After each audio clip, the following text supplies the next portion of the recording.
Louisiana, WGLH-TV presents Lincoln Live with Gabriella Fabrizio and Wesley Triplett. Balance and reflection. One Lincoln publication has your well-being in mind. He patrols the sidelines for one of Lincoln's most successful teams. We'll profile Coach Stein. And scheduling for next year is due Friday. We have info on some classes you may be interested in. You're watching Lincoln Live. Good morning, Lincoln. I'm Wesley Triplett. And I'm Gabriella Fabrizio.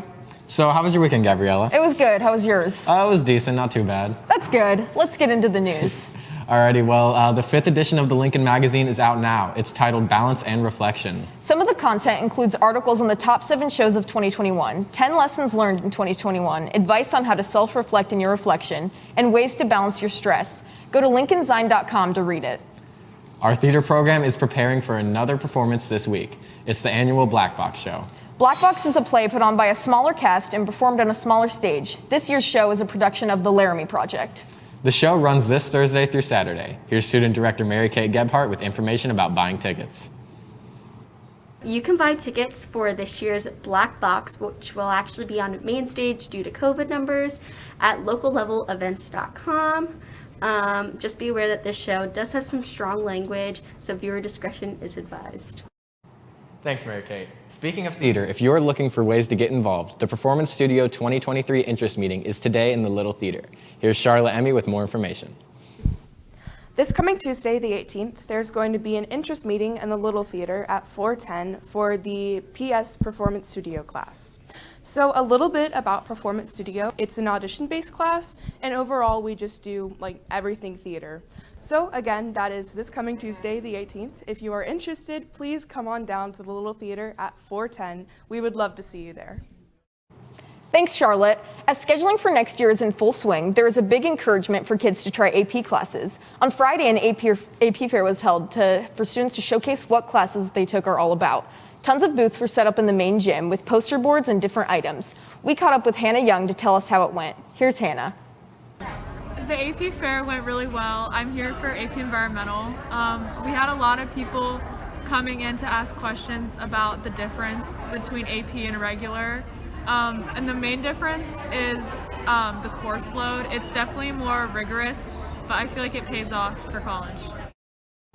Student Council is getting prepared for Coin Wars, and they need your help. The class competition, which raises money for children with cancer alongside Gahanathon, begins on January 31st. Student Council's Aaron Sacco gives us more information. Just a reminder that Coin Wars will be from January 31st to February 4th. And make sure y'all can bring in some clean and empty water jugs, something like that, to H151 to support Coin Wars. Thank you. Thanks, Aaron. The boys basketball team is on a roll. On Friday, they took on Pick North at home and took the win 53-42. Sean Jones led the boys and put up 27 points. Javen Simmons had 7 points and LJ Dees had 5 points. Not only did they play on Friday, they also played on Sunday against Brush, and it was a close one, but the Lions held it down and got the win 48-44. We caught up with a couple of the players and Coach Steib after Friday's game with their reactions.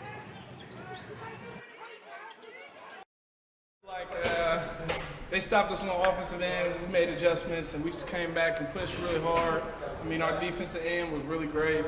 I feel like we all came through as a team to get this win, and we all knew we was going to get this win. Well, we got off to a great start tonight. Our student section was into it. They were awesome. Second quarter, we had a lot of adversity. We had guys rack up a lot of fouls. We had multiple guys in foul trouble. And so that sort of, was an issue in the second quarter.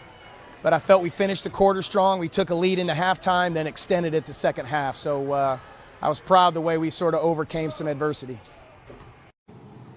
Since we're speaking about the boys basketball team, it's not just the skills of the players that keeps them winning game after game. Yeah, that's true. It also has to do with the coaches and how well they can coach the players. Well, Audrey Paquette tells us a certain coach for the boys team has impacted many of the players. He's coached roughly 800 games in 20 years at Gahanna and has been a part of many conference champion titles. And his name is Coach Tony Steib, and he's been coaching for 31 years. X, box it up! Started coaching and teaching in the 1990s at Findlay High School, and I was an assistant coach at Findlay High School throughout the 90s. Then I first became a head coach at Kenton High School, a small high school about 45 minutes north of Marysville in the middle of nowhere. And I was a head coach there for 3 years and got the job here in Gahanna in the early 2000s. So, and I've been at Gahanna for 20 years. In those 20 years, he's coached roughly 260 players, and those players are the reason why he continues to coach at Gahanna. I've been privileged to, in my 20 years here, to just coach a lot of great young men, and not just basketball-wise and skill-wise, just good guys to be around. In the very beginning, Coach Steib saw potential in many players, which will forever change their high school lives. I wasn't supposed to go to Gahanna. I was actually supposed to go to DeSales, but he made sure that I came here, and he really wanted me. And like, honestly, I probably wouldn't even be where I am today without him. Coming into high school, I wasn't sure if I wanted to come to Gahanna. And Coach Steib really kind of sold me on coming here and being a part of this program. Not only has Coach Steib impacted their high school lives, but he's an influencer to the players on the court and off the court. It motivates me to come in when he's not here and shoot and get workouts and work out 3 times a day. And after practice, stay and shoot free throws. And after the game, stay and shoot free throws and work on my jump shot. Academically, he always pushed me. Like when I was in his class, he would always be on me, making sure I'm turning in my stuff. And he checks in with the team almost every week about grades and things like that. So yeah, he's really helped me grade-wise too, because he's always there checking on us and things like that. He's always talking about, goals, and he never looks too far. Like, he doesn't really talk about states, but just talks about the next game, and it really keeps us focused. And in those 20 years, Coach Steib has helped develop 37 amazing players so that they have the opportunity to play at the next level. If we can prepare them, basketball-wise, and also give them some great memories along the way, I think that's mission accomplished. It certainly is a mission accomplished, because in the last 13 years, Gahanna is the most winning team in Central Ohio. Three ball! Good, there you go. This is Audrey Paquette for Lincoln Live. Our Lady Lions basketball team is looking for redemption. Last night, they faced the Newark Wildcats at the Classic in the City tournament hosted at Pickerington Central. The Lady Lions played a tough game, finishing halftime with 13-13. Although the Lions remained neck and neck with the Wildcats, but were unable to pull through at the ending of the game 24-23. Leading scorers for the Lions were Layla Marshall and Elia Younger. The Lady Lions will play home on Friday against Westland at 7:30. Be there to support your school. The wrestling team continues to dominate their competition. Over the weekend, the Lions wrestled against 14 other teams at the Licking Heights Invitational, and overall the team placed 8th.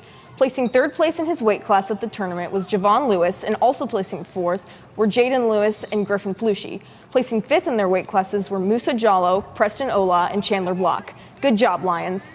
The girls bowling team is rolling the competition away. The girls bowled in the Central District Preview and took first place with 3,999 pins, which was over 300 pins above second place. They also set a team record with a 264 Baker game. Some key contributors for the big win were Tori Richardson, who bowled a 681, Casey Burns with a 593, and Addie Watson, who bowled a 578. The girls bowl again tomorrow against Afro-Sectric. Great job, ladies, and good luck tomorrow. The swim team has a lot to look forward to after their performance at the Northeast Classic Invitational on Saturday. The girls placed 3rd overall, and the top 3 individual scorers for the girls were Aubrey Braceno, Sammy Kiss, as well as Marie Belli, who won the 200 individual medley. Scoring points individually for the boys were Josh Riegler. In addition, the girls' 400 freestyle relay team of Aubrey Braceno, Campbell Payton, Stella Brawford, and Reagan Reed set a new school record. Good job, everyone. Well, Lincoln, that's all we have for you today. Have a great rest of your Tuesday, and we'll see you tomorrow. Don't forget to check out our podcast on Mixler.com/LionCubcast. Bye. Bye.